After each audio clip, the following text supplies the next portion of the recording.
Hello, hello. Today we got the wide receiver rankings 1 through 50. The big draft weekend is this weekend, so I'm going to try to get out running backs too before then. Maybe Thursday, Friday morning, something like that. But today it's wide receivers. My 1 through 5 right here, my clear number 1 is Jamar Chase, who I think everybody should have as their number 1. The one flaw against them is that the wide receiver ones from the year past usually don't do as well the next season. Ever since Antonio Brown did kind of year after year after year, no one really has. I don't really care because 4 reasons. 1, nothing has changed. 2, the talent, probably the best in the league. 3, the volume. And 4, how valuable that volume is. Basically, where it is, how accurate it is. Everything for Jamar Chase is perfect. So often in the NFL, the offseason changes everything. So many factors are different year to year, and those changes cause people to fall off or get a lot better. Example, Justin Jefferson has a new quarterback, a rookie quarterback. CeeDee Lamb after that has George Pickens coming in, a new offensive coordinator, or a new play caller at least. So many different factors like that, where Jamar Chase just doesn't have. It is extremely rare. There was like 3 teams without any changes, the Bengals being one, even down to defense. They got a new defense coordinator, but, they're not really expected to be any good. Jamar Chase, everything's the exact same. And we look at the volume last year. With T. Higgins there, he had 147 catchable targets. That is 15 more than the next player. So Neighbors had the most targets, but 15 less catchable than Jamar Chase. The second half of the year, that volume was incredible. About 12 targets per game in that second half, just ridiculous. The talent is amazing. He had 180 yards more after the catch than the next closest player. And when we're talking about just the team pass rate, there's a stat called pass rate over the expected. So basically, I can say the Bengals throw the ball 65% of the time. But that doesn't really factor in situations where, say, it's 4th and 1. We'd expect them to run the ball. So this is a tendency stat of what are they doing more than any other team in terms of are they passing on a normal play or running on a normal play. And the Bengals, well, the second closest team is 6.9% above the average rate in terms of passing the ball more than normal. The Bengals last year were at 11.9%. So basically 2 times more than the second highest pass-heavy team. They just throw the ball a ton.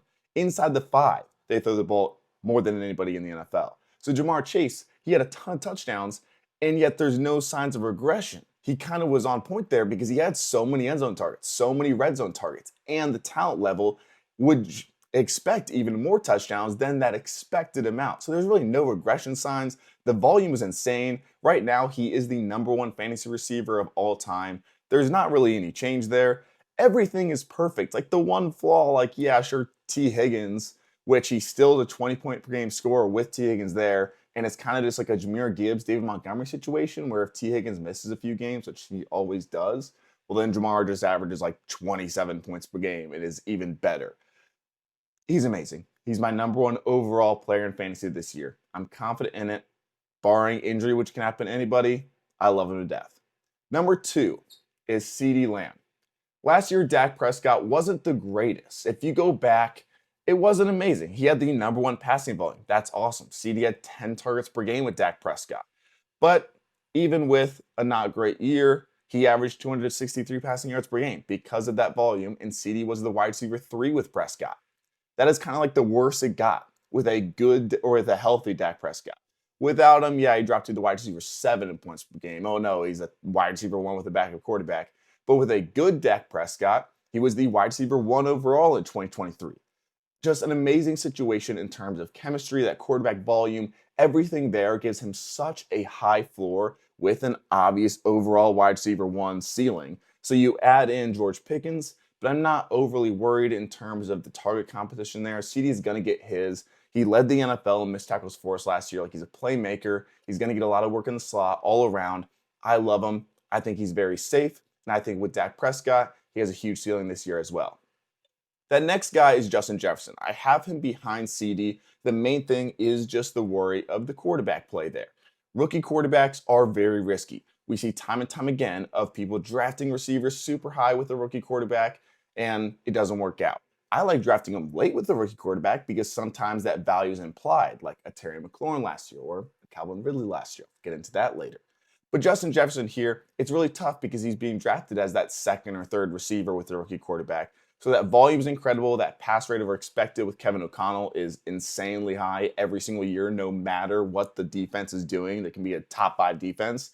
They're still going to throw the ball a ton. He's been a top 5 receiver 4 straight years. Like, there's not really too much risk there in terms of talent. Like, even with McCarthy, they're going to get him his. The one downside compared to those other top two guys is his points per game in the first half when Hawkinson and Addison were kind of injured and out. He was the wide receiver 3. In the second half, it dipped by a little bit and he kind of fell to wide receiver 9. So when Addison is back from suspension, if Hawkinson's a little healthier and gets a little better, is he top 5 guy or top 3 guy, or is he more in that 5 to 10 range? Then next guy, Puka Nacua. A ton of it just comes down to Stafford's health. If you told me that Stafford played all 17 games, I would be tempted to make him my overall wide receiver 2 and above a lot of those top running backs. He is first. Let me take my time here. Volume and per route metrics. He is first in targets per route by over 19%. First in NFL threat rate, basically air yards and targets combined. First in yards per route run by a mile. First in fantasy points per route run by a lot. First in catchable target rate among those outside guys. First in expected points per route. First in team receiver target share. First read target share. Yards per game in those complete games. Like, he's just basically first in every single per route metric you have. I'm not overly worried about Devontae Adams there, and I'll get into that later when I talk about him, but he's basically a Cooper Kupp replacement in my mind compared to being another threat that they're kind of adding to this Rams offense. Like, I think he's just more replacing what Cooper Kupp was, at least in terms of volume. And the upside comes in with that touchdown ability because he has it. I'm not worried about Puka just like never being a high touchdown scorer. 2 years into his career, he's at 4.9% in terms of touchdowns per target. That's about 2.1 under the average. The average is about 7. So say he got average, well, that's a few more touchdowns per year. He had 1 of 6 end zone targets caught last season. The year before that, it was 4 out of 10. So if he gets 10, which is what you'd expect in a full season, which he didn't play last year, you'd expect a few more touchdowns just from natural positive regression. And a few more touchdowns kind of brings him from that wide receiver 2, 3, 4 range to potentially wide receiver 1. I love him. If Stafford is healthy, then I think he's extremely safe. It's just hard to say that he's safe when Stafford's really hurt, and a lot depends on that. I don't think that the tendencies are matching up with Jimmy Garoppolo in terms of Stafford is perfect for Puka and Adams. He targets his star receivers on that first read a ton or just in general, and it is highly accurate. So replacing that is tough when he's like the perfect fantasy quarterback. At number 5, his quarterback isn't hurt. He's hurt, but I'm not overly worried. Shout out Nathan. I don't think it's a huge problem to have the turf toe, which he didn't miss any games with last year. The foot, the shoulder sprain, it's a lot of like minor injuries that I feel like people get overly cautious on when it's not like, oh, he has a knee injury or a calf injury or something like that. That's a little more serious in training camp. So when we get to the skill set, there's not many sophomore receivers in fantasy that dominate as rookies and then just kind of fall off in year 2 unless there's signs. So there's some guys that were not nearly as good as neighbors, like a Tank Dell, where it's like, oh, he had a really low target share and a lot of his points came from touchdowns. And there's some worries there. And then year 2 happens and you're like, oh, yeah, he's good, but he's not like that wide receiver 1 talent that people were hoping for. Neighbors, it wasn't that. He led the NFL in targets as a rookie. And now his quarterback situation is way better. And people can make fun of Russ. And Russ isn't the greatest. I'm not touting Russ as some incredible quarterback. But for fantasy, he's actually better than people think. And in terms of Daniel Jones, he's a lot better there too. So if the target stays somewhat the same, his first read target was the highest in the NFL, easily. He had 11.1 targets per game and the second highest air yard share. And that was before Russ's ability on the deep ball. The reason he was second in air yard share is because he led the NFL by a lot in targets in total. But he wasn't really being targeted downfield, at least on deep balls, very often. And that's Russ's strength. With Denver 2 years ago, like this is recent Russ, not Seattle Russ, but last year, and then good with Pickens too at times in terms of this area. On deep balls, he gave Sutton the most accurate balls in the NFL. Was solid last year too. He's a great deep ball thrower still. Not a great quarterback, but he has his areas where he is accurate. And when you give Neighbors this much volume and it's just a little better accuracy, it can be incredible. And he's also a guy where I might make an entire video on this. I'm thinking about doing like a film breakdown because a common question that I've seen maybe more than anything outside of like Puka and Devontae Adams competing against each other is, should I be worried about Neighbors being double teamed or triple teamed? And in short, no. One reason is he was basically getting that last year and he was fine.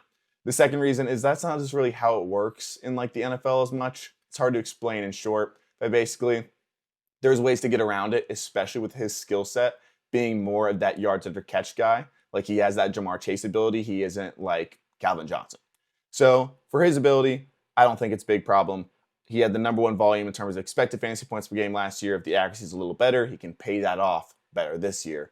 And he doesn't have any competition at all. So yeah, people are worried about the schedule. I'm not overly worried considering that the schedule prediction is just a giant mess for the most part. There's some top corners going against him, but it's not the worst thing in the world. I love him. I think he is both safe and has that wide receiver 1 overall ability too. This next player, going to the 6 to the 10. Man, I love so many receivers in this range, so I'm sorry that there's just so many greens early on. But Drake London, one of those guys. Nico Collins, I'll kind of talk about them together. They are both players that would be okay without elite volume. Like they are those outside, big body X archetype receivers where if you gave them 7, 8 targets a game, they're fine.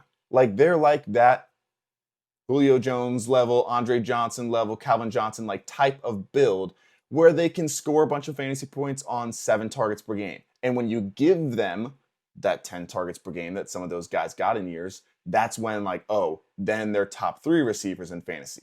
And that's what we've seen from both of these guys and their ability to command targets plain as day in front of our eyes. It's not like some prediction. Last year, just first off, Nico in his complete games. So not post-injury or not pre-injury only, but after he got injured when he wasn't as good, just in his complete games was the wide receiver 2 in fantasy. Wide receiver 2. Drake London was the wide receiver 2 in fantasy with Michael Penix. That's the shorter sample size. But going back to Nico, 22.7 fantasy points per game before he got hurt, and 19 points per game in his complete games. The yards per route run, 3rd in the NFL, despite CJ Stroud decreasing by 60 yards per game. He went from like a 280 yard per game guy to 220 in that sophomore slump.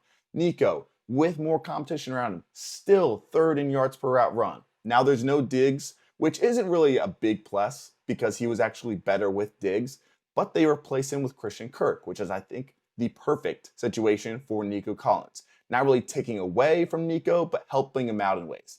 The big thing is now there is no Tank Dell there. He has been the wide receiver 7 and 8 these last 2 years with a better run game and more competition around him. And in reality, like I said, he was kind of the wide receiver 2 last season. So I love him this season. He's got to stay healthy, obviously, and it's kind of similar for Drake London. Drake London's been healthy, but Penix, it's hard to completely trust. I won it, obviously, in his 3 games last year, he was healthy, but he had a billion injuries in college and around that time. But the big thing that I love with Drake London is his ability to command those targets. He had 39 in those 3 starts with Michael Penix. He was number 1 in targets per route, number 1 in yards per route, number 1 in end zone targets, and number 1 in first read target percentage with Penix. Basically first in everything except for points. He was wide receiver 2. And the other big thing is his increased slot usage. When we get a guy, and there'll be another one later on that is another green, that has increased slot usage as a big power slot, as they say, not that that's Drake London's position, but at times it can be, and they want to use him more there. Well, we look at the metrics. Is he actually good there, or do they just want to try it out? Well, last season, he had 38% target share per route in the slot. That was the second highest in the NFL. As a slot receiver, he was the second highest in targets, 7th in yards per route. So increase it there, and it's just money. Like the volume's going to be incredible. The production, I love both of them so much. Flipping the switch here to Amon-Ra. I'm sorry that I don't love him. I hate talking negative, but I am decently confident just because there's so much going against him. There is a ton of change in terms of the coaching, but also just mainly the targets. And this change goes back to last year. So the season prior to this, when he was dominant on insane target share. He was seen as a very safe guy in my eyes because, oh, that volume is ridiculously good on a good offense. Last year, it stayed that way. He was the wide receiver 4 in fantasy, but it wasn't as much for that reason. The offense stayed really high, obviously, but his target share was actually not the greatest. For a top guy who especially is more volume based as a slot receiver, was 17th in target share. He wasn't like a top 5 guy anymore. As Gibbs got more work, as Jameson Williams especially got more work. So now we're in a situation where he dominated last season because of his red zone production, which in his first 3 years was not the greatest. Like that was the struggle point. It's like, oh, he's not really going to be the touchdown guy. He's a slot player, like all that sort of stuff. But last year he had 12 touchdowns out of nowhere. Not really out of nowhere, but it was his best year by far. He led all receivers in red zone production as a slot guy, which is just wild. And now we're kind of banking on that because the volume really isn't there as much anymore. And I think it's only going to decrease. Like, I don't think it's going to jump back up. I think JMO's going to get more volume. Jahmyr Gibbs is going to get more receiving volume in the slot. They still have Laporta there. Detroit has a new offensive coordinator. There's like a lot of different things where he doubled his touchdown per target rate last season based on his career. It was about 5% on his career. That's pretty solid, kind of average for a slot guy. Last year was 8.5, so nearly doubled it. His yards per game decreased by 20. So his targets went down. Obviously, with that, his yards went down. Like, I just don't want to bank on a slot receiver scoring 12 touchdowns again. With a new offense coordinator, new offense, it's like less targets, I'm guessing. It's a guess, obviously, but I'm predicting that he's not going to be a top 4 receiver again. And I have so many of these guys that I love that it's hard to just not have him as a red because I am not really ever drafting him. The number 9 guy is Brian Thomas Jr. A little behind Drake London and Nico, but it is very similar. In terms of rookie receivers, yards per route run, he is number 5 since 2010 in the last 15 years. And yards per route, especially in like a dynasty, like long-term value and like production, it is very predictable of like how good a receiver is. Jefferson was number 3, Puka Nacua was number 2, and OBJ was number 1. Lad was 4th. But those top 3 guys, both in year 2 and the rest of their careers so far, were incredible. They were 20-point per game scorers basically in year 2. So now we have Brian Thomas Jr., who, like Neighbors in that way, probably won't fall off, like Drake London and Nico Collins in that way, a big body receiver that gets a ton of targets. He has, in offense now with Liam Cohen, that red zone pass rate goes from bottom of the league, 25th, to now top 10, 6th, which is obviously huge for him in particular. His targets and air yard share in a situation without Kirk and Ingram, and now they're kind of adding in Travis Hunter, obviously, but in an ideal situation where he was the only guy, or not ideal, but the situation that he was in. He was number 1 in the NFL in air yard share, number 1 in targets per game with 11.7, at least for the rest of that season. So the rookie drop-off, I think, is going to be rare here. Is he going to be the wide receiver 1 with those other guys there? Maybe not, but he still has a ton of upside because of this offense that Liam Cohen brings is perfect for him. It is a deep drop-back passing attack. They can still give him a lot of screens, and he has really high touchdown upside. Like, you expect a lot of touchdowns from a guy like this. So if Trevor Lawrence works, Brian Thomas Jr. can be insane.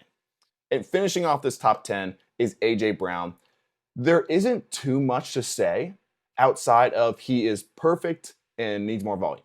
So if you think that the Eagles are going to throw a lot more, which a lot of people do, rightfully so, I would say, because they ran the ball more than like anybody in the last 5 years did last season. So they're probably going to throw a little bit more, you'd expect, but maybe that defense isn't as good or as perfect, really. Like, maybe they do throw it a little more. Well, in that case, he had the number 1 air yard share, number 2 target share, number 2 yards per route run, and number 1 in fantasy points per route on the season. So it's like there's not really anywhere that he can improve. He just needs more targets. So do they get in a situation where they're passing more? If they do, he'll be better than wide receiver 12, which is what he was last year. A great floor because of that efficiency. Like, it's not really going away. He was wide receiver 8, and wide receiver 12. It's just hard to rank him too much higher because although his floor was wide receiver 12 the last few years, his ceiling has also been wide receiver 8, not top 5. 11 to 15 here. We got Ladd McConkey, who I'm not overly panicked about Keenan Allen. It's not a good thing, but he'll be okay. If we take the second half of the year, when it wasn't a low passing volume offense with an injured Herbert, week 8 and on, after his first big breakout game, he had 19.4 points per game, almost 20 per game as a rookie receiver in that time. And in the playoffs, when they needed somebody to step up, who did they go to?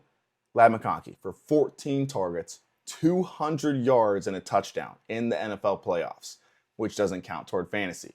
But we look at his skill set. He is not this slot possession receiver. He can play all over. He was 7th in missed tackles forced per reception. He's an all-around guy that is only getting better. The coaches love him. Herbert loves him. Keenan will take some volume, but it's not really volume that I think is being taken from him as much. I think that volume is only going to get better. At minimum, stay the same. I still really like him. JSN right after that. 22.1 points per game is his mark when Metcalf wasn't there. It's only 3 games in his career. But when we look at after that injury that Metcalf had, he came back, or he got injured in like week 11, and from that time on, JSN was a wide receiver 1 in fantasy, even with Metcalf there. So now Lockett's not there. Metcalf isn't there. Geno's not there, which isn't great, but Darnold, for JSN's skill set and in terms of his accuracy last year, if he keeps what he did in Minnesota to Seattle, it's not bad. I think Clint Kubiak is a great offensive coordinator. I think he can fit well with JSN in that downfield attack. I mentioned it in a video the other day, but he had 42% more air yards than any other slot player. He, again, is not like this possession only 5-yard route type of slot guy. Like, he's getting downfield. He's making those big plays. He's not going to be the guy that has 10 catches for 70 yards. It's going to be 8 catches for 120. So I love that in him. His ADOT, or his yards per reception in those second half of the year, jumped up when they started using him, I would say, correctly. First half of the season, targeted him a bunch short, 9 yards per catch. Second half of the season, when he broke out and had that big second half of the year, it was at 13. Now this gets a lot harder. 13 to, I'm going to say, 17. Or even 20, honestly. So hard to rank. And there are so many red flags. So Higgins I have at the top here because although he has really annoying injury history, and there'll be games where they say he's healthy and then he'll go out and have 10 snaps and it'll ruin your day. But sometimes you just got to deal with it when he's the wide receiver 5 in points per game or a top 5 guy like he was last year. Burrow is the perfect fit for him. Perfect fit. That's one of the main reasons I'm happy he stayed in Cincinnati is because I think he would fall off even as the number 1 wide receiver if he didn't have Burrow. Because as a deep ball thrower, but specifically back shoulder throws, those jump ball type of throws, perfect. And they have amazing chemistry. The uncatchable air yard percentage was the second lowest among receivers last year. It was actually 2 times lower than Chase's. It was like 8%. So everything that he's getting downfield is just highly, highly accurate. And in games where Jamar Chase was shadowed last year, which should happen like half the time, he had 20 points per game. 17 when it didn't happen, so still great, but a nice little bump when they're playing those top defenses. That doesn't really affect Higgins too much because they're so focused on Jamar Chase. I talked about that pass rate earlier. All that applies to him. He was first in end zone targets per game. He was 9th in total targets, number 5 in the total volume just because of that red zone and end zone work. So overall, it's just great. He just has to play 60% or more of the snaps, which happens majority of the time, but there's a lot of games that are below that. But in those last 3 years, when he plays 60% of snaps, 17 points per game. That's pretty good. I know I have Rashee Rice higher than most right now, and this is implying that he would be suspended for 4 games. So take it with a grain of salt. If you don't want to take the risk, I get it. I get it. It helps that it's not going to be the first 4 games in terms of you're not really putting yourself in a hole by drafting a receiver that you're kind of waiting on until week 5. You're not going to hopefully start 0-4 with Rashee Rice on your team, but I get it. But we look at the positive. Since week 12 of 2023, so kind of like a 10-game sample size, he had 19.5 points per game and 10 targets per game. And those targets were the number 1 most catchable, partially because his ADOT was so low and he's so yak-based. So that yak-based production is a little bit worrisome with the injury, but it wasn't a horrible knee injury, one of the better ones for tearing your knee, and he looks completely healthy and clearly that number 1 guy in training camp right now. He was the wide receiver 1 overall potential for those fantasy playoffs. When we look at NFL playoffs, he had 26 receptions in 2023. That was the most by a rookie in NFL history. 26 catches when they need him most. Like, he is their guy. And that production with the volume that he has, it's similar to Chase in that way, where it's just highly accurate and a ton of volume on a super pass-heavy team. So it's great there. He has, again, another one of those players with overall wide receiver 1 upside. We saw it last year in a very small sample size. But if you can survive without him for 4 games. When it is the most important time of the year, those fantasy playoffs, that's when he can have that wide receiver 1 upside that is just so big in fantasy. And I have him at 14 because a lot of these guys after him, it's like, is it really worth it to have them for 4 extra games if I'm not as confident that they're going to be a wide receiver 1 in fantasy when they are playing? So Garrett Wilson, I made him a red. I have about 3 or 4 updates, surprise, in this. In terms of greens and reds, he is that first one. I've been kind of off of him, but I didn't make him a red fully because of some things, and I love him as a player. But in terms of fantasy for this year, it's scary. Last year, every year, Garrett Wilson has had a horrible situation. But last year, it wasn't good either. And yet, 51 points per game in terms of receiving fantasy points for the Jets. It was a low number, but there's 51 fantasy receiving points available to those Jets receivers, tight ends, and running backs. Last year, Fields gave the Steelers 39. It was the lowest. It wasn't even close. He had under a touchdown per game, 184 passing yards per game. Pickens, for example, was the wide receiver 50. And it's one thing if he was in horrible situations like he is right now, I would say horrible situation, and he was consistently wide receiver 2 still. But all of our Garrett Wilson hype is based on the potential, not past fantasy success. He was the wide receiver 30, the wide receiver 32, and last year the wide receiver 20. Is it that much better to be drafting him inside the top 15 and kind of hoping or wanting him to be that fantasy wide receiver 1 for you? I don't think so. Like, the volume's amazing. And the volume last season in a very pass-heavy offense was still really good. It's just horrible accuracy both last year and most likely this year. And the big thing for me, and I brought it up a couple of times, I know, but they don't have anybody else there to stop him from getting shadowed, and he has a horrible shadow corner schedule. They are playing a ton of elite corners, and if most of those elite corners stay healthy and they are shadowing Garrett Wilson and it's already low volume, that's like half of his games. And he had an 8-point per game dip last year in that first half before Davante Adams got there. He played 8 games, I think. 4 he was shadowed. He averaged 13 points per game. 4 he was not shadowed. 21 points per game. It's just really tough to count on when there are going to be so many games where he's playing the Patrick Surtains of the world, the Christian Gonzalez, the AJ Terrell. There's just lots of games in there where it's like, I know I'm going to begin my week 8 fantasy video, and it's like, another really tough matchup for Garrett Wilson. You better hope those 8 targets work out in this low passing volume offense, and I'm not going to be confident. So I made him a red. And speaking of him, we got Davante Adams. I talked about earlier, I don't think he is fighting Puka too much as he is just a replacement for Kupp. It goes both ways. I don't think Puka is taking too much away from him. So we look at when he was with Garrett Wilson last year. It is a very similar situation. If there's a quarterback in the NFL that is most similar to Aaron Rodgers' style for fantasy purposes, it would be Matthew Stafford. He is going to target his top receivers only, often, and in the past for Rodgers, still currently for Stafford, accurately. He's probably going to be the number 1 red zone threat in this offense too, which helps. And those first read targets, Kupp last year was 12th. Puka was 1st. Adams was 4th. I still think that Adams can be inside that top 12 in those first read targets and be completely fine. Probably better than Cooper Kupp was last year, which he wasn't the greatest. Like, Kupp was the wide receiver 21 in points per game. I don't think he was very good, especially in the end of the year and like in those playoffs. Like, he didn't really do anything. Davante Adams is a better player if he gets that volume just that Kupp had. And I think he'll be better than that. He can be amazing here too. There's obviously the age factor. There's some other things with the quarterback health and all that sort of stuff. But in terms of the offense, it's kind of like the best situation you could ever possibly ask for Davante Adams is being an LA Ram. I think it's a great spot for him. At 17, I got Tyreek Hill. I know this is way below his ADP.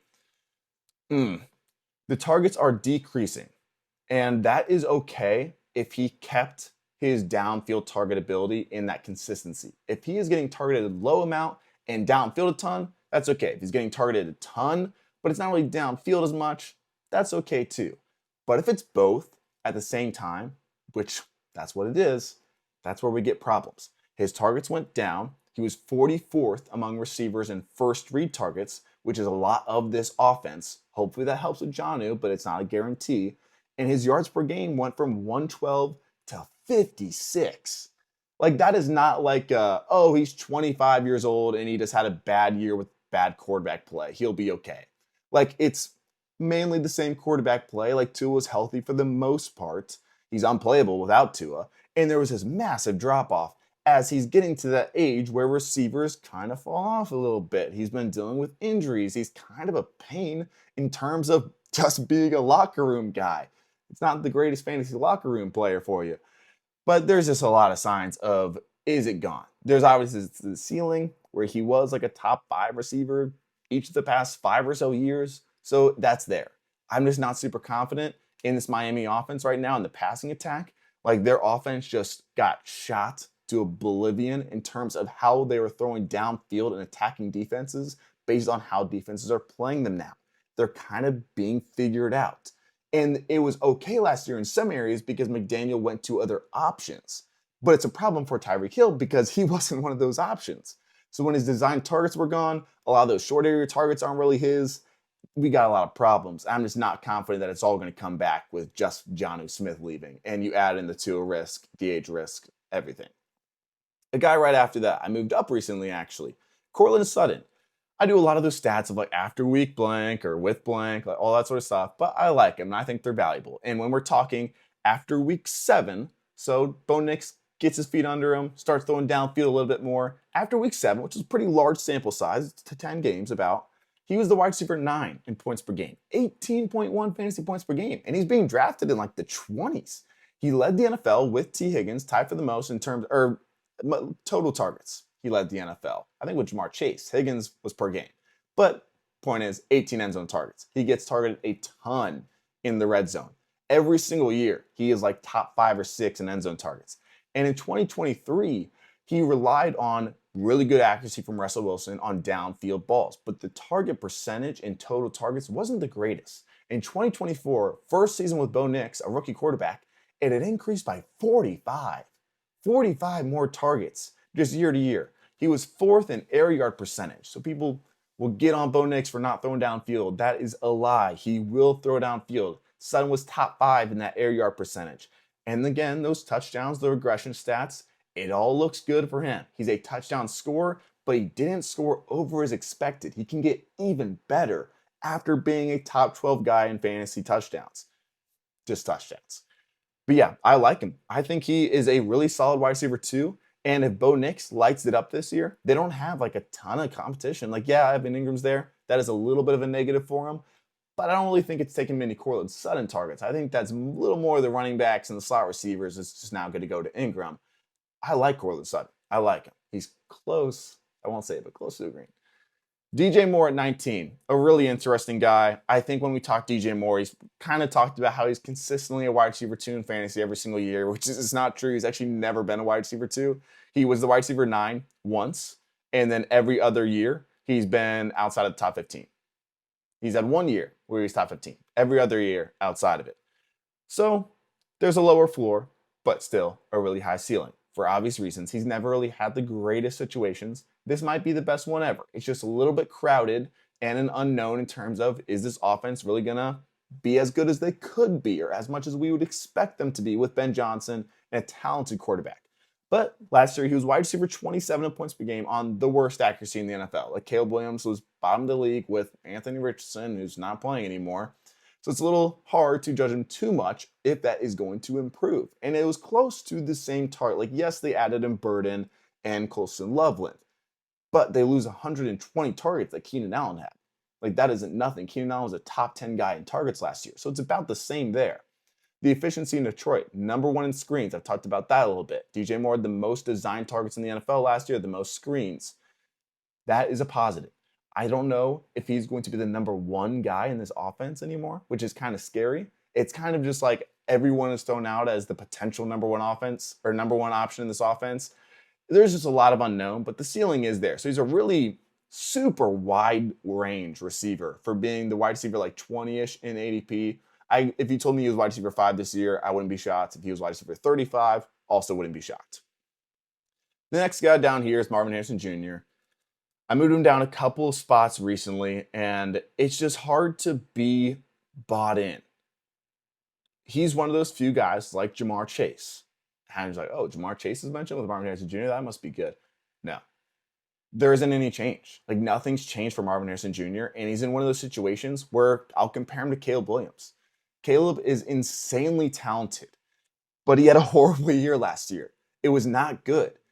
And we had a ton of offseason change. We saw it a little bit with Shane Waldron. He got a little bit better. There was a little change. Oh, Caleb Williams is a lot better now. Now there's a ton of offseason change, and there's a lot of hope again. Marv is the opposite. He needs a ton of change, and nothing changed. He was fifth lowest in yards after catch per reception. He had like one missed tackle force like the entire year. It was 0.03 per reception. So just horrible there. And I don't really think that's his fault. It's just how they use him. 58% of his routes are vertical. He is just on an island in an offense that has a ton of quick game work, and everything is really quick and inside to the running backs and tight ends. And they're just saying like, hey, Marv, like go out there, do your best. Like they're using Superman in traffic control is what I would compare it to. Like it makes me so sad and so mad. But he is the highest drafted second option right now, I would say. So I compare him in that way to like a Devontae Smith. Trey McBride is going to get more targets than Marvin Harrison Jr. does. So we look at those second options in offenses. Like that other one is Devontae Smith being drafted around this range. And he's in an offense that gives him the number one catchable target rate from Jalen Hurts. Not a ton of volume, but it's going to be a high floor based on that efficiency. And we have seen it before time and time again in the offense. And he has still wide receiver one ceiling if A.J. Brown were to be there. With Marv, like obviously it's only been 1 year, but we haven't seen it. It's a lot of trust be drafting him this high as the quote unquote second option in this offense for a guy that was like the wide receiver 43 last season. There is just so much that needs to change that hasn't, that makes me not want to take him as the wide receiver 17 or wherever he's going right now. All right, getting positive again. George Pickens. I have him well above his ADP. Him and guys like Drake May, there's a couple others where they're kind of fun to take in fantasy this year, like a lot of people are talking about them. But those two, their ADP has not reflected that. I would expect Pickens and Drake May's ADP to kind of go up since June. Like, oh, they're going up in July. Oh, there's more positive talk going up in August. Oh, now they're kind of being drafted pretty high. That's kind of what I was worried about. For selfish reasons, I don't want that to happen. I want me and whoever's watching to be able to get him cheaper. And for those two, it hasn't happened that way. Drake May's fallen in ADP. George Pickens has fallen in ADP. I don't know why, but I'm completely fine with it. I'll keep drafting him. He was the wide receiver 31 in a horrible situation last year with Russell Wilson. It wasn't great in an Arthur Smith offense. It wasn't Russ's fault completely. It was mainly Arthur Smith. His route rate went down. That volume was down. He had the second lowest touchdowns over the expected. So it was -4 touchdowns compared to what you'd expect him to get. But now he's in an offense that, he's not the number one option. Who cares? He has the number one passing volume offense in terms of Dak Prescott last season. Just incredible way of using him in this offense compared to Pittsburgh. Might not be perfect, but what they've talked about is, hey, we see him like he is another CeeDee Lamb. We're going to use him outside. We're going to use him in the slot. We're going to use him in motion. We're going to get him the ball in all different sort of ways. Where Arthur Smith is like, hey, every once in a while you'll go on the field, you'll play X receiver on the outside, and you'll run a deep ball, and it's going to suck. Obviously, it doesn't work. And then he was the wide receiver 31 because he took a couple slant routes to the house. Like he just saved himself in that way. But in this Dallas offense, it's looking perfect for him. And another guy, I teased it earlier with Jake London, if they use him in the slot like they say they're going to, his yards per route run in the slot, the big-bodied X receiver, one-dimensional receiver, was third in yards per route run in his minimal slot usage last year. He can produce there too. I love him, especially considering the defense with Michael Parsons kind of sitting out. It's not looking too good there.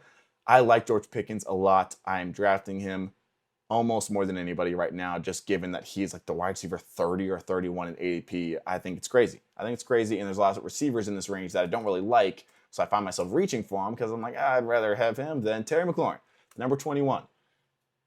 Especially with the contract situation right now, but even getting away from the contract situation. He was the wide receiver 15 last year. Number one catchable target rate on those deep throws. There's just not much wide receiver one upside. If you're giving me wide receiver 15 on perfect accuracy and a ton of touchdowns, he has touchdown regression that's kind of impossible to avoid. Like 1 out of 25 receivers will basically repeat what he did. He had 10 end zone target touchdowns. And when we're just looking at that to explain how insane that is, 10 end zone target touchdowns. If that was just total touchdowns, he would have the fourth most among receivers. And those were just touchdowns that were end zone targets. He just caught 10 out of 13. The volume is solid. Like, efficiency is great overall. So he has a good floor if he's in that Washington offense still. But that floor is like a wide receiver 2, and then you add in Debo and touchdown regression. Like, there's so many other factors there where it's like, oh, like, yeah, he's not going to be a wide receiver 3, but is he going to be a wide receiver 1 compared to a lot of these guys that I think in this range can be? Like, is his ceiling basically, in my opinion, that wide receiver 15 range? The only guy that has had his level of touchdowns and not been a wide receiver 1 in the past 5 years, was I talked about this, was 2021 DK Metcalf. And it was kind of the same thing, same type of usage, same type of production that year. And then the next year, he was the wide receiver 25. And you're like, yeah, obviously he is. And Terry McLaurin, like, I love him. I loved him last year. It was awesome having him on the team. But this year, I just think he's being drafted, especially considering the contract situation, like, still too high. Devontae Smith, I mentioned him earlier, kind of similar in a way. Like, he was wide receiver 16. But if we include the NFL postseason, those games that matter a ton in terms of actual NFL games, he would have bumped down to wide receiver 25. Like, he didn't really do anything when they needed him to do it most. Obviously, they didn't really need him too much. They won a Super Bowl. But in those big games, like, they weren't really targeting him a bunch. He's not that number 1 guy. When they need that first down, they are targeting A.J. Brown. The analytics back that up. When it's man coverage, they're not going to Devontae. They are going to A.J. Brown. They lose the offensive coordinator. If we're using that adjusted ranking, basically in games where A.J. Brown was playing and Jalen Hurts to help him out a little bit, in the games that A.J. Brown and Jalen Hurts were playing, he was the wide receiver 31. So it's like, like, the floor is there to be that wide receiver 2, wide receiver 3. But again, because of that situation, unless A.J. Brown is hurt, you can't really get any higher. Like, the efficiency and the touchdowns were amazing last year. The targets, super accurate last year. Jalen Hurts is awesome for him. But with the offense, you need a ton more volume, or you need A.J. Brown to get hurt. So it's just a really high price to pay for a guy that's probably not going to finish top 12. That's my case for him. Next 2 guys, Travis Hunter and Tashreal McMillan. I don't know how to say it, I'm sorry. But the 2 rookies, very quickly in terms of stats, because they don't have much as rookies. But when we're talking about coaches for Travis Hunter, last year, McMillan was a wide receiver 2 when Godwin went down. When Mike Evans was wide receiver 2 on his offense, he was a fantasy wide receiver 2 because he had really good touchdown production.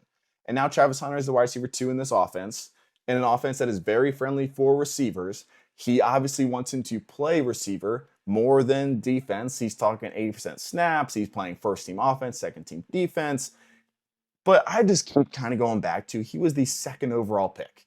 People were drafting Marvin Harrison Jr. last year, top 10 in fantasy, when he was the 5th pick.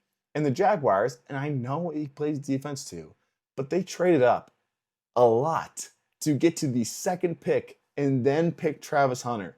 And he's going like 29th out of receivers with a solid fantasy quarterback, really good passing volume, clear number 2 at minimum option in this offense, and tons of talent, tons of touchdown upside given his play style. Like, there is so much upside here for so cheap. And I feel like he's just not being drafted high because, oh, he might play 50% of snaps on defense. Oh, no. And he's a unicorn.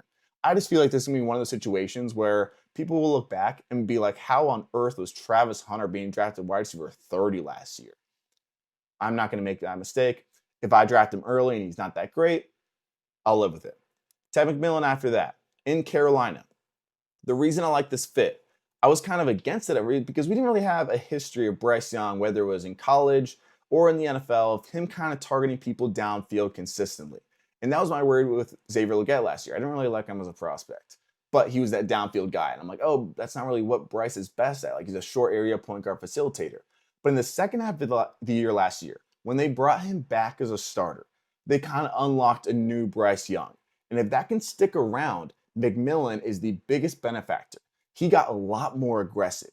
Top 5 in terms of those aggressiveness stats, however much you believe in that. But in terms of air yards, he was 4th when he returned as a starter.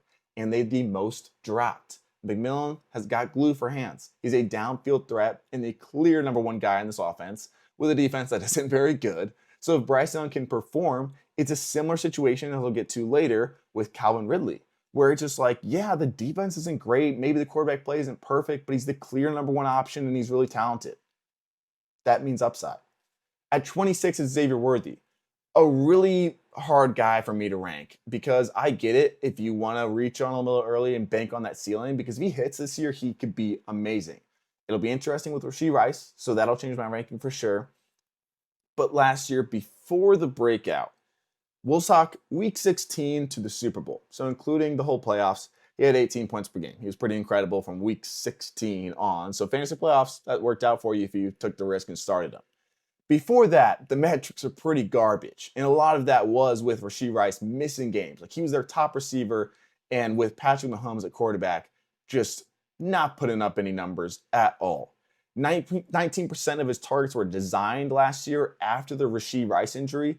And Rice, that's where he lives. He had 28%, which is one of the top in the NFL. So that's another worry, is like, when Rice is there, does that volume go away? Does he kind of become a deep threat only type of player? There's some worry there. They want to be more aggressive in Kansas City, which could only help Xavier Worthy. Mahomes can obviously be Mahomes and throw downfield accurately a ton too. So the ceiling is there, but man, like, if you told me he was wide receiver 45 this year, I'd be like, yeah, not shocked.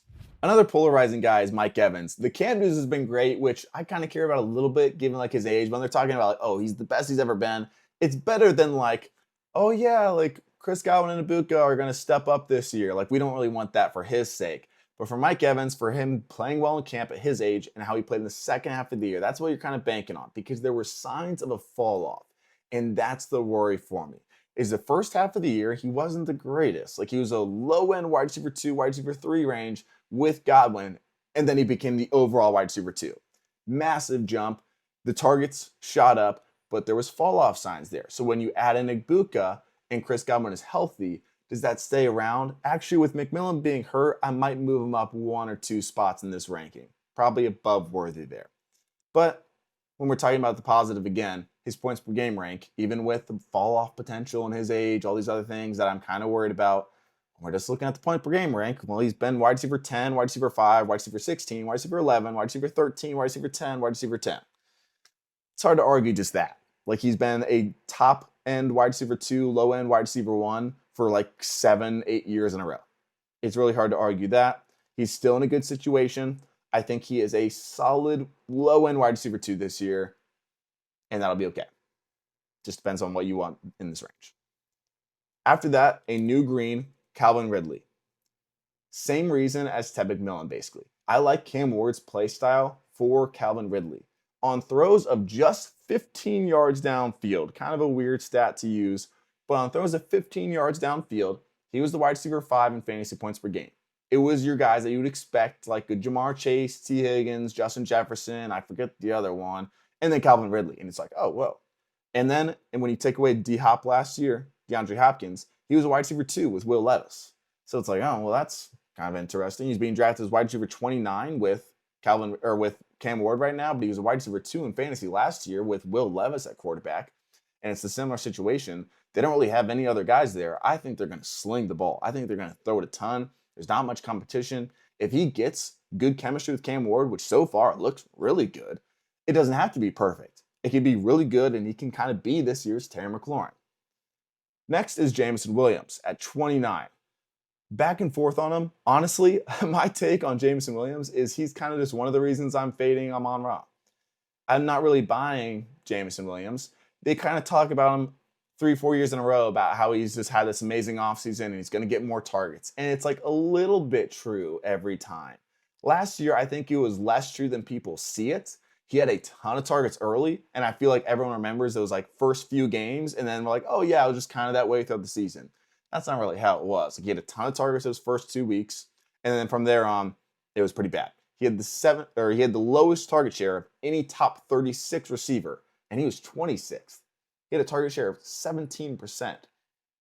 I do think that goes up, especially just the way they're talking about him constantly, and now his route tree is again going to expand.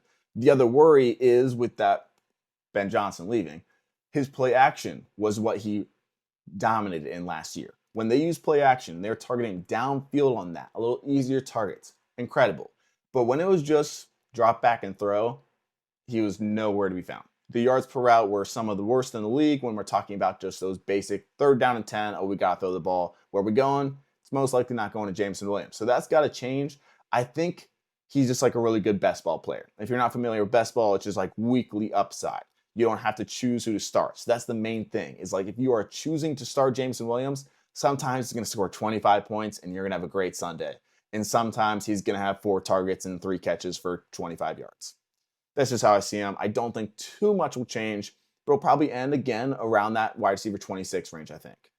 Rome Odunze is kind of like Jameson Williams in this new offense, I would say. He's a lot different, but in terms of production and week to week, there's a lot of competition there. Same thing I talked about DJ Moore. Keenan Allen did leave. That helps a lot. When Keenan Allen wasn't there last year, he got a ton of volume, but now you just add in Burden and Loveland.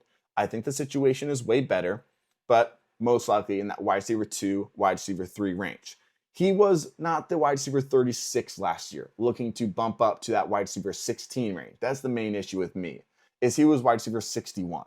So I think there's tons of improvement, but is that improvement bring him from wide receiver 61 to wide receiver 15 or wide receiver 61 to wide receiver 30? And I would rather say the latter, especially with competition there. There's a lot of unknowns.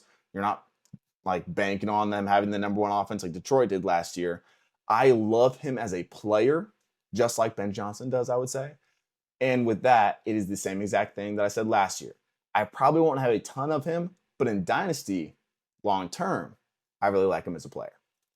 31 is Stephon Diggs, another green for me, where he has been a top 17 fantasy receiver, similar to Mike Evans, in 8 of the last 9 seasons. So top 20 guy in 8 of 9 years. He is 32 years old, and he's coming off an ACL tear. That is why he's being drafted as wide receiver like 40. I still think it's pretty insane value. When we're looking at the top options on every team, he is the clear number 1 option. It's not like a Matthew Golden situation, I'll get to later in a positive way, where like, yeah, we're saying Matthew Golden's the number 1 guy, but who knows really. Stephon Diggs, we know. We know. And he is recovering in terms of his timeline, his rehab, where he's practicing when, more importantly, extremely well. Like he is practicing full go in middle of summer and like early spring running full on routes. So clear number 1 option at 32, and it's not as big of a deal for me. And especially where he's being drafted, I think he's going to be a really good shot at being like that good wide receiver 2. He's not going to be wide receiver 1, but that top 24 guy, I think is very likely. It's what he's always been. He's going to have at least the most targets on the team, and I think he can produce really well with Drake May. They seem to like him there. I still like Stephon Diggs. I think he's just kind of getting a little too overthought because of that age and that injury. Next up, it's in this weird range of like guys that I don't really like before guys that I love. So number 32 here, Jalen Waddle. You're kind of banking on him being deliberately used again without Jonnu Smith. If you check out that first read graph I have on TikTok, it's basically saying that Miami is very first read heavy. A lot of it's designed, a lot of it is deliberate, like, hey, here's who we're attacking on this play. We're getting the ball in Blank's hands, all that sort of stuff. And Jalen Waddle in that offense is not that guy. Like he was like the 4th option last year. So when it was different in a different offense before they started playing Miami's defense differently, before they had Achane in there, a lot of it, he was top 10 in fantasy points per route run, like year after year. Like he was just dominant in terms of like, oh, if they ever have a passing volume offense, Jalen Waddle could be a top 5 fantasy receiver. Well, last year he was 54th. That drop off doesn't happen too much. Going from 8th in fantasy points per route to 54th, that's not the greatest. Does Jonnu Smith leaving make up for all of that again? I don't really say so. He has some positive touchdown regression coming. He'll have the big plays, but week to week, I'm not really banking on him to be my guy again. Zay Flowers at 33. He's just another one where it's like, he's kind of boring in a bad way at this point. He was the wide receiver 9 in the first half of the year. And you go look at his game log. Wide receiver 9 in fantasy in the first half of the year with multiple like horrible games. Like he had like multiple games of like 2 catches for 20 yards. He was still a top 10 guy in the first half of the year. And then the second half, he didn't have those big games anymore. And he was wide receiver 51 in the second half. He has Lamar Jackson, who had 41 passing touchdowns, I think, over 40. And he was wide receiver 35 last year. Best season of Lamar's life, basically. MVP. and he was wide receiver 35. With an injured Mark Andrews, with Derrick Henry back there, how much they're running the ball. With the new offense coordinator, he went from number one in design targets in the NFL to 13th. With like 13th, like for most, was like, oh, good. But when you're going from first to 13th, it's not as good. I just think the ceiling is very, very minimal for Zay Flowers. So the longer that I thought about it, the worse that he's gone in terms of my rankings. Not a full red yet. I think he's going to just be a wide receiver 3. Like if you told me I can bet on him to be a top 36 receiver, I'm like, yeah. Top 24, I'll pass.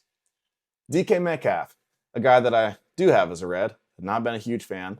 I think DK, in the nicest way possible, has been overvalued in fantasy since 2021. In 2020, put up a ton of touchdowns, was that number one option as a young receiver in Seattle. Amazing with Russell Wilson. It was kind of the perfect situation all around. And ever since then, 2021 to 2024, what do you think his best finish has been? I'll give you a hint. His wide receiver 10 in 2020. In the last 4 years, his best finish is wide receiver 22. He's not some consistent wide receiver 2 in fantasy. He's a consistent low-end wide receiver 2, wide receiver 3 in fantasy. I just think he's been overvalued year after year after year. And last year, yeah, he wasn't maybe the number one option anymore, but it was incredible downfield accuracy for him, an offense that was very pass-heavy and built for his skill set. Like everything is, oh, DK Metcalf can be a top 30 receiver for us. I don't think he's a top 10 talent in the NFL. He's kind of is what he is. He's a really solid wide receiver 2-ish.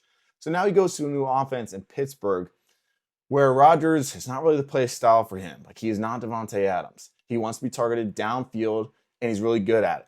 But when you target him short, he's not bad at all. But when it's all Rodgers does, like it's not really built for DK Metcalf. And then you throw in Arthur Smith and it's like, oh my gosh, dude. Like that's a real pain. You're just kind of throwing a bunch of things in the blender and pushing the power button and hoping something tastes good. And I'm not really banking on that tasting too well right now. Like, especially just given like the last 4 years in good situations, his best year is basically what his ADP is. And there's just so many negative like red flags. Nah, I'm not messing with it. I'm not messing with it. Lastly, from this 31 to 35 rank, we got Jacoby Myers. Opposite of Flowers in the way that he is boring in what I would say is a good way. He has been a wide receiver 2 back-to-back seasons, now being drafted in the 40s with, yeah, maybe less volume coming, but way better quarterback play. Without Devontae Adams last year, he averaged 15 points per game and 9 targets per game with Brock Bowers and with horrible quarterback play. It was like, they had Gardner Minshew and Aiden O'Connell. You can think what you want about Geno Smith. He is an accurate quarterback and he's above average in the NFL, especially for fantasy reasons. Will they run the ball a lot? Probably. But they have a high pace. They're not going to be bottom in the NFL in passing attempts. And he is a really good number 2 option, number 1 receiver. Is he going to be a wide receiver 1? No. That's why I don't have him like super high, but I think he is going to finish around wide receiver 25 again, and I wouldn't be shocked one bit. We don't know for sure that Golden is going to be the clear number 1 receiver, but if he is, he's being like the last one drafted out of those fantasy wide receiver 1s on their teams. And it's not being the last one drafted in New Orleans. It's being drafted with Jordan Love, who was the quarterback 5 2 years ago, and a good passing offense with receivers that are always hurt right now, and they refuse to step up and claim the number 1 receiver spot in this offense.